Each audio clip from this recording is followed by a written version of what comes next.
Hello everyone, welcome back to Explain TV. आज मैं आप लोगों के लिए कैसी तेरी खुदगर्जी की एपिसोड 14 को लेकर आई हूँ। लास्ट एपिसोड में शमशेर ज़बरदस्ती महक के बाप के ज़रिए महक को निकाह के लिए मनाने में कामयाब हो जाता है। खैर, इस एपिसोड की स्टार्टिंग होती है और शमशेर और महक पूल साइड पर खड़े होते हैं। वहाँ खड़े बातें कर रहे होते हैं, जहाँ महक उससे कहती है कि वो हमेशा उससे नफ़रत करती रहेगी और शमशेर उसे कहता है कि एक दिन वो उसकी नफ़रत को मोहब्बत में बदल देगा और महक उधर से चली जाती है। इसके बाद हमें शेरू दिखाते हैं। शेरू वो इंसान है जिसने आग लगाकर महक को जलाने की कोशिश की थी। वो ये बैठकर सोच रहा होता है कि महक आखिर बच कैसे गई। साथ साथ सीन फ्लैशबैक में भी चलता है। खैर, नेक्स्ट हम शमशेर को उसके दोस्त के साथ खड़े देखते हैं, जिधर उसका दोस्त उसको कह रहा होता है फिर भी एक दफ़ा सोच लो, क्योंकि महक एग्री नहीं कर रही। लेकिन शमशेर कहता है कि किस्मत भी उसको उससे जुदा नहीं कर सकी, इसलिए कुछ भी हो जाए वो उससे निकाह करके रहेगा। और वो ये कहकर वहाँ से चला जाता है। सुबह होती है और शमशेर अपने बाप को फ़ोन करता है और कहता है कि मैं आज बहुत खुश हूँ और आपको आज शाम को सरप्राइज़ दूंगा, इसीलिए आप घर पे रहना। उसका बाप उसको खुश देखकर बहुत ज़्यादा खुश हो जाता है। इसके बाद शमशेर फ़ोन बंद करके बाहर जाता है, जिधर महक दुल्हन बनकर निकाह के लिए वेट कर रही होती है। निकाह की सब तैयारियां हो चुकी होती हैं, फिर निकाह हो जाता है। महक उठ के अंदर रूम में भाग जाती है। फिर महक का बाप शमशेर के आगे हाथ जोड़ के उसे कहता है कि महक से उसको एक दफ़ा मिलने दे, क्योंकि बाद में पता नहीं वो उसको उससे मिलने देता भी है कि नहीं। जिस पे शमशेर उसको निकाह के पेपर्स देता है और कहता है जाके मिल लें और जल्दी से साइन करवा के वापस आ जाएं। इसके बाद कराची में सीन चलता है, जहां नवाब साहब को दिखाते हैं। नवाब साहब अपनी सब मीटिंग्स को डिले करवा रहे होते हैं। फिर शमशेर आ जाता है और वो अपने माँ बाप से मिलता है और महक को अंदर आने के लिए कहता है, जिसको देखकर सब हैरान परेशान हो जाते हैं, क्योंकि उन सब के लिए महक मर चुकी थी। फिर शमशेर बताता है कि जैसे आप शॉक्ड हैं, ऐसे ही वो भी उस सेम शॉक्ड हो गया था जब उसने महक को जिंदा देखा। और वो कहता है कि मेरी चाहत की वजह से कुदरत ने भी इसे मुझे दे दिया है। फिर वो हंस के अपने माँ बाप को कहता है लड़की असल में जिंदा है, कोई भूत नहीं है, आप लोग इसको ऐसे ना देखो। और वो साथ ही बताता है कि मैंने इससे निकाह भी कर लिया है। निकाह की बात सुन के उसके माँ बाप हक्के बक्के रह जाते हैं। इसके बाद नवाब साहब अपने ख़ास आदमी पर गुस्सा कर रहे होते हैं कि उसको शेरू कहीं से भी चाहिए, शेरू को कहीं से भी ढूंढ के लाएं। शमशेर की माँ कहती है कि इतना गुस्सा क्यों कर रहे हैं, तो नवाब साहब कहते हैं कि शमशेर ने हमारी नाक कटवा दी उस लड़की से निकाह करके। तो इस पे उसकी बीवी कहती है कि आपने जो करना था पहले कर चुके हैं और इस बारे में शमशेर को कुछ भी नहीं पता कि ये सब कुछ आपने करवाया था, इसीलिए अपने बेटे की खुशी के लिए उसको एक्सेप्ट कर लें। लेकिन नवाब साहब हैं कि हटते ही नहीं है, वो गुस्सा करते हैं और वहां से चले जाते हैं। बाद हमें शमशेर की भाभी, जिसका नाम फरवा है, और उसकी छोटी बहन सोफिया को दिखाते हैं, जो खड़ी होती हैं। और फ्लैशबैक में सीन चलता है जहां पर महक ने उसकी भाभी के मुंह पर पानी का ग्लास फेंका था और वो दोनों बहनें भी महक के जिंदा होने पे शॉक्ड होती हैं। वो किस तरह से बच सकती है। इधर हमें पता चलता है कि यहाँ सब लोगों को ये लग रहा है कि महक की फैमिली ने ये ड्रामा किया था डेथ सीन को क्रिएट करके।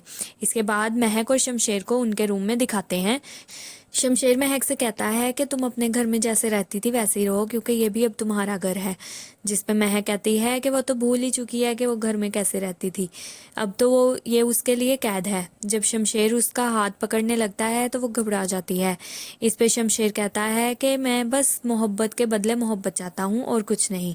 जिस पे महक कहती है कि अगर आप मोहब्बत करते हैं तो मुझे भी मोहब्बत हो, ये ज़रूरी नहीं है। जैसे ज़बरदस्ती और गुंडे बदमाशी पे करके आपने मेरे साथ किया, इस तरह मोहब्बत नहीं हो सकती। जिस पे शमशेर कहता है कि मुझे तो ऐसे ही मोहब्बत करनी आती है, अब तुम्हारा शौहर हूँ। तो महक कहती है कि मैं बीवी नहीं हूँ, बस एक चलता फिरता जिस्म हूँ जिसको ज़बरदस्ती आप उठा कर ले आए हैं। महक कहती है बस आपकी कैदी हूँ, मोहब्बत नहीं कर सकती मैं आपसे कभी भी। शमशेर कहता है एक दिन आएगा तुम मुझसे मोहब्बत करने लग जाओगी, वो दिन ज़रूर आएगा। और वो उधर से चला जाता है। इसके बाद नवाब साहब अपने ऑफिस में होते हैं, जहां डॉक्टर से पूछते हैं कि वो रिपोर्ट्स के बारे में सब कुछ सच सच बता दे कि वो सही थी भी कि नहीं।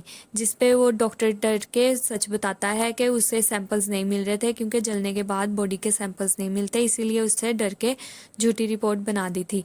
तो वो नवाब साहब से माफ़िया मांगता है, लेकिन नवाब साहब उसको माफ़ नहीं करते। इसके बाद उसका शमशेर का बड़ा भाई तारा आ जाता है, जो अपने बाप से पूछता है कि वो ये सब क्यों कर रहा है। तो उसका बाप उसे बताता है कि महक जिंदा है और वो हमारे घर में है और तुम्हारे भाई ने उससे निकाह भी कर लिया है।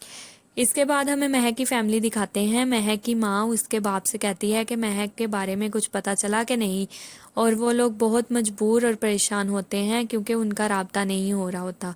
फिर उसकी माँ कहती है कि आप शमशेर को फ़ोन लगाएं, मैं उससे बात करके किसी तरह महक से बात कर लूँगी। वो लोग ये जानते थे कि शमशेर की फैमिली महक को कभी भी एक्सेप्ट नहीं करने वाली। फिर वो उसका बाप शमशेर को कॉल करता है। महक की माँ शमशेर से बात करके महक के बारे में पूछती है, लेकिन वो कहता है कि अब महक मेरी बीवी है, आप लोगों की बेटी नहीं है, इसीलिए आप फ़ोन बंद कर दें। इधर महक को दिखाते हैं, वो रूम में सोफ़ा पर बैठी होती है, जिधर शमशेर की माँ आती है। वो महक को बताती है कि इस घर में उसको कोई भी पसंद नहीं करता, और वो शमशेर की हालत के बारे में भी बताती है जब महक के मरने की खबर सुनने के बाद हुई थी। और वो महक से पूछती है कि उसने ये सब झूठ क्यों किया, झूठ क्यों बोला, जिस पे महक बताती है कि उसके लिए ये सिर्फ सज़ा है, कोई शादी नहीं है, क्योंकि वो शमशेर से मोहब्बत नहीं करती। इसके बाद शमशेर सोफिया के साथ खड़ा होता है, जिधर सोफिया उसको अपनी मोहब्बत के बारे में कहती है, जैसे सारी लड़कियां पहले तुमने छोड़ी थी ये भी छोड़ दोगे, और उसके बाद फिर भी मैं तुम्हारा इंतजार करूंगी। जिस पे शमशेर हंसता है और वहां से चला जाता है। इसके बाद महक बेड पे बैठी होती है, जिधर शमशेर आता है और उसको उसकी चूड़ियां और दुपट्टा दिखा के बताता है कि मेरा दिल नहीं मानता था कि तुम मर चुकी हो, क्योंकि सब लोग मुझे कहते थे महक मर गई है, लेकिन मैंने कभी नहीं यकीन किया था, और देख लो तुम आज मेरे सामने जिंदा बैठी हो। महक का हाथ पकड़ के उठा के उसको लेकर रह जाता है। एलसीडी पे उसको उसकी फ़ोटोज़ दिखाता है और बताता है कि सारा सारा दिन वो यहाँ बैठकर उसकी फ़ोटोज़ देखता था, ना उसको दिन की परवाह, ना रात की परवाह, ना खाना पीना, कुछ भी नहीं होश होता था, सिर्फ वो महक को देखता रहता था। फिर वो कहता है कि सब पुरानी बातें भूल के नई तरह से नई शुरुआत करते हैं, जिस पे महक कहती है कि आप भूल सकते हो, मैं नहीं भूल सकती। जो सब आपने मेरे साथ किया है मैं कभी भी छोटे नहीं साहब भूलूंगी। ये सुनकर शमशेर को गुस्सा आ जाता है। खाने जब लगा नौकरानी दिया। आकर उसे खाने का देती है तो वो जोर से बोलता है, जिस वजह से महक डर जाती है, और इसके बाद महक रोने लग जाती है और शमशेर वहां से चला जाता है। इसके बाद डाइनिंग टेबल का सीन दिखाते हैं, जहाँ सारे बैठे खाना खा रहे होते हैं। तारा शमशेर से पूछता है कि वो लड़की कैसे मिली। शमशेर कहता है वो लड़की मेरी बीवी है, और वो एक जादू के जरिए मिल गई, और वो हंसता है। इधर उसकी भाभी फरवा कहती है कि या तो उसको रखें इस घर में या मैं रहूंगी इस घर में, क्योंकि उसकी इतनी औकात नहीं है कि वो हमारे बराबर आके बैठे। शमशेर कहता है कि अपनी सोच को बदल लें, क्योंकि जो हैसियत आपकी है वही अब उसकी होगी, जो रुतबा आपका है वही उसको मिलेगा। फरवा नवाब साहब को कहती है कि उस लड़की को घर से बाहर निकाल दें, वरना वो घर छोड़ के चली जाएगी, लेकिन उसकी बात की कोई भी वैल्यू नहीं होती। सब लोग अपना खाना खाते रहते हैं, जिसपे वो शर्मिंदा होकर उठ के चली जाती है, और उसका बड़ा भाई भी उसके पीछे पीछे चले जाता है। यहाँ पर नवाब साहब शमशेर को कहते हैं कि खाना खाने के बाद वो उसके कमरे में आके उसकी बात सुने, और वो कहता है ठीक है। फिर शमशेर के बड़े भाई तारा और उसकी बीवी फरवा को दिखाते हैं, जो अपने शोहर को धमकी दे रही होती है कि वो घर छोड़ कर चली जाएगी अगर उस लड़की को यहाँ से ना निकाला। इसके बाद शमशेर के बाप को और माँ को दिखाते हैं, जो अपने रूम में बैठे होते हैं। वो बैठे बातें कर रहे होते हैं, और फिर शमशेर आ जाता है। शमशेर आकर बैठता है, कहता है कि आपने मुझे बुलाया था यहाँ। उसका बाप उसे कहता है कि अब तुमने अपनी ज़िद पूरी करनी थी, निकाह करना था, कर लिया, अब 2-3 दिन उस लड़की को रखो और उसके पैसे देके उसे बाहर निकालो। जिस पे शमशेर हंसता है और अपने बाप को कहता है कि आपने कैसे सोच लिया कि ये हो सकता है, क्योंकि जिस लड़की के लिए वो जान देने को तैयार था, अब वो लड़की उसकी जान है, इसीलिए बेहतर है कि वो लोग भी इस चीज़ को एक्सेप्ट कर लें। शमशेर ये सब कहकर चला जाता है, और यहाँ पर ड्रामा ख़त्म हो जाता है। नेक्स्ट एपिसोड के साथ मैं आपको बहुत जल्द मिलूंगी इंशाल्लाह।